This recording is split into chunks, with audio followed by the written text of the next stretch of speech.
Hello மக்களே, வணக்கம் and welcome back to சிறப்பு மீடியா 2.0. இந்த வீடியோக்கு போகிறதுக்கு முன்னாடி ஒரு முக்கியமான விஷயத்தை நான் உங்ககிட்ட சொல்லணும்னு நினைக்கிறேன்.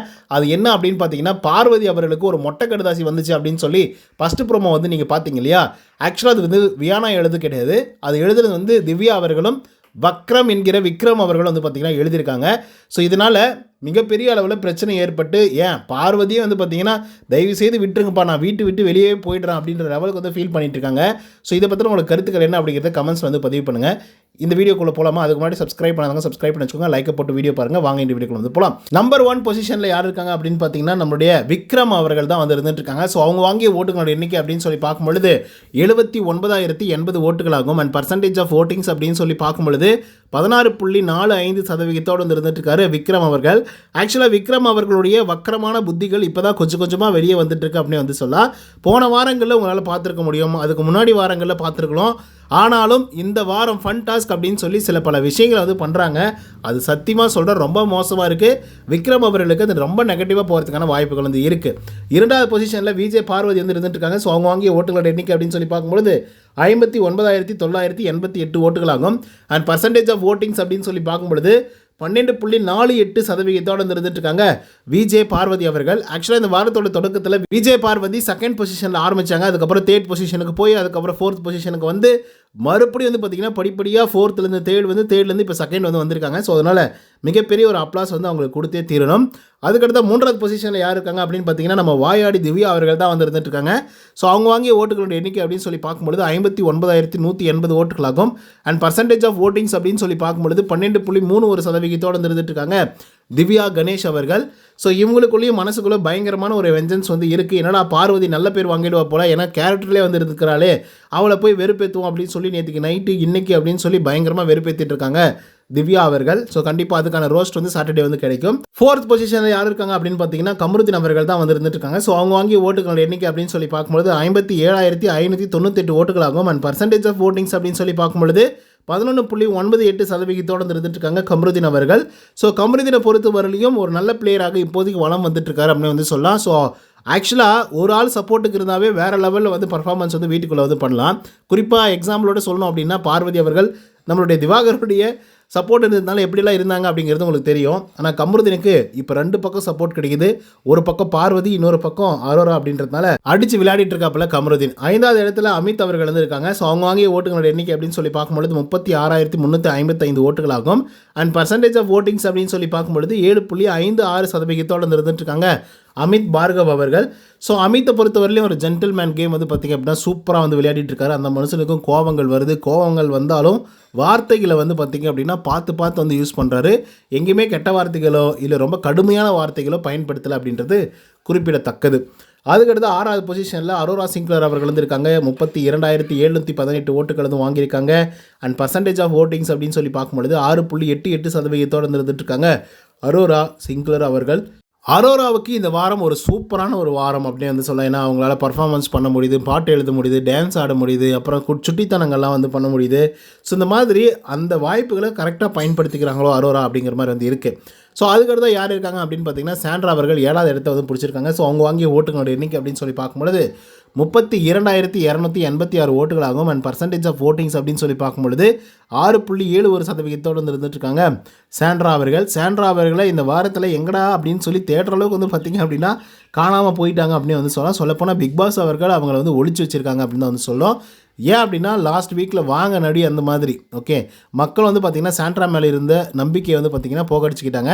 ஸோ அதனாலேயே என்னமோ தெரியல, சாண்ட்ராவை ஒழிச்சு வச்சு ஒரு 2 வாரம் கடக்கி வச்சிடலாம், அதுக்கப்புறம் பார்த்துக்கலாம் அப்படிங்கிற மாதிரி பிக் பாஸ் அவர்களே முடிவு பண்ணிட்டாரோ என்னமோ.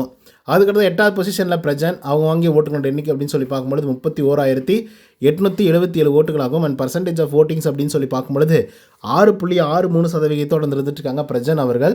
ஸோ பிரஜனை பற்றி நம்ம சொல்லணும் அப்படின்னா நல்லா பர்ஃபார்மன்ஸ் பண்ணிட்டு இருக்காரு. சொல்லப்போனால் அவருக்கு கொடுக்கப்பட்ட டாஸ்க்கு பக்காவாக பண்ணிட்டு இருக்காரு. ஸோ கண்டிப்பாக பெஸ்ட் பர்ஃபார்மர் அப்படின்ற ஒரு அவார்டு வாங்குறதுக்கான வாய்ப்புகளும் இருக்குது. அதுக்கடுத்து யார் இருக்காங்க அப்படின்னு பார்த்தீங்கன்னா, கனி திரு அவர்கள் இருந்துட்டு இருக்காங்க. 9வது இடத்த பிடிச்சிருக்காங்க. அண்ட் பர்சன்டேஜ் ஆஃப் ஓட்டிங்ஸ் அப்படின்னு சொல்லி பார்க்கும்பொழுது 6.53% வந்திருக்காங்க. அண்ட் 31,382 ஓட்டுகள் வாங்கியிருக்காங்க. ஸோ கனியை பொறுத்தவரையிலையும் அவங்களால முடிஞ்ச அளவுக்கு இந்த தமிழ் ஆசிரியராக சில விஷயங்கள் வந்து பார்த்திங்க அப்படின்னா பண்ணிகிட்ருக்காங்க. தமிழ் உச்சரிப்பெல்லாம் அவ்வளோ சூப்பராக வந்து பண்ணிகிட்ருக்காங்க. பட் இது மட்டுமே போதுமா இந்த கேமுக்கு அப்படின்னு கேட்டிங்கன்னா கண்டிப்பாக பத்தாது. இன்னும் நிறைய விஷயங்கள் வந்து செய்யணும். ஸோ செய்வாங்களா ஃபியூச்சரில் அப்படின்னு சொல்லிட்டு நம்ம பொறுத்து இருந்தால் பார்க்கணும். பட் அதுக்கு அவங்க இருக்கணும், அடுத்த வாரத்தை வந்து கடக்கணும். ஓகே, ஸோ அதுக்கடுத்து யார் இருக்காங்க அப்படின்னு பார்த்தீங்கன்னா 10வது இடத்துல ரம்யா ஜோ 30,679 ஓட்டுகள் வந்து வாங்கியிருக்காங்க. அண்ட் பர்சன்டேஜ் ஆஃப் ஓட்டிங்ஸ் அப்படின்னு சொல்லி பார்க்கும்பொழுது 6.38% வந்து இருந்துட்டுருக்காங்க ரம்யா ஜோ அவர்கள். ஸோ ரம்யாவை பற்றி நம்ம என்னங்க சொல்கிறது, இந்த வாரத்தோட முதல்லேருந்து இப்போ வரைக்குமே கடைசி பொசிஷனில் இருந்த ரம்யா ஜோ அவர்கள் இப்போ சற்று கொஞ்சம் அதிகப்படியான வாக்குகளை வாங்கி அப்படியே வந்து பார்த்திங்கன்னா 10வது பொசிஷனுக்கு வந்து போயிருக்காங்க. ஸோ அதனால் வியானா அவர்கள் கீழே வந்திருக்கிறாங்க. ஸோ எப்படிப்பட்ட ஒரு நிலமை வந்து பார்த்திங்களா, சூப்பர் ரம்யா, நீங்கள் எதுவுமே பண்ணாமல் இருக்கிறதே பெஸ்ட்டு அப்படின்னு நான் சொல்லுவேன். அதுக்கடுத்த 11வது பொசிஷனில் வியானா அவங்க வாங்கி ஓட்டுகளுடைய எண்ணிக்கை அப்படின்னு சொல்லி பார்க்கும்பொழுது 29,716 ஓட்டுகள் ஆகும். அண்ட் பர்சன்டேஜ் ஆஃப் ஓட்டிங்ஸ் அப்படின்னு சொல்லி பார்க்கும்பொழுது 6.17% வந்து இருந்துட்டுருக்காங்க வியானா அவர்கள். பாருங்கள், நம்ம தான் வந்து ஆரம்பத்துலேருந்தே வந்து சொல்லிட்டு இருந்தோம்ல, ரம்யா அப்படிங்கிறது ஒரு செவுரு, அந்த செவுரு வந்து நிறைய பேர் வந்து காவு வாங்குது அப்படின்னு சொல்லி. ஏன்னா ரம்யா வந்து சேவ் பண்ணுறதுக்காக திவாகர், கெமி, பிரவீன் அப்படின்னு சொல்லி எல்லாரையும் வந்து வெளியே அனுப்பிச்சி விட்டாங்க. அதுக்கேற்ற மாதிரி இந்த வாரம் கூட பாருங்களேன், வியானாவுடைய வேலைகள்லாம் எப்படி இருக்குது, திருட்டு வேலைகள்லாம் ரொம்ப கேவலமாக வந்து இருக்குது. காதல் கன்றாவி வேறு பண்ணுறாங்க, அது அதை விட பயங்கர கேவலமாக வந்து இருக்குதுன்னு வச்சுக்கோங்களேன்.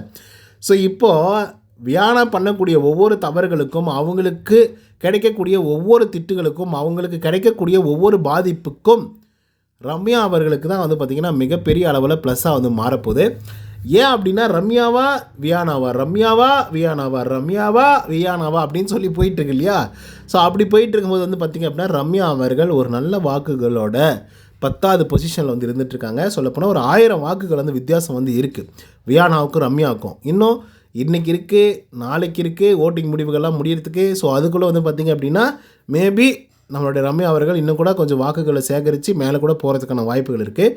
பட் டேன்சர் ஜோனில் யார் இருக்காங்க அப்படிங்கிறத நான் சொல்லிடுறேன். ஓகே, பிரஜர் அவர்கள் வந்து டேன்சர் ஜோனில் வந்திருக்காங்க, கனி அவர்கள் டேன்சர் ஜோனில் வந்திருக்காங்க, ரம்யா ஜோ டேன்சர் ஜோனில் வந்திருக்காங்க, அண்ட் வியானா அவர்கள் வந்து டேன்சர் ஜோனில் வந்திருக்காங்க. ஸோ ஒட்டுமொத்தமாக 4 பேர் வந்து டேன்சர் ஜோனில் வந்திருக்காங்க. சேண்ட்ரா வந்து டேன்சர் ஜோனுன்னு சொல்ல மாட்டேன், பட் டேன்சர் ஜோனுக்கு முன்னாடி வந்து பார்த்திங்க அப்படின்னா இருக்காங்க.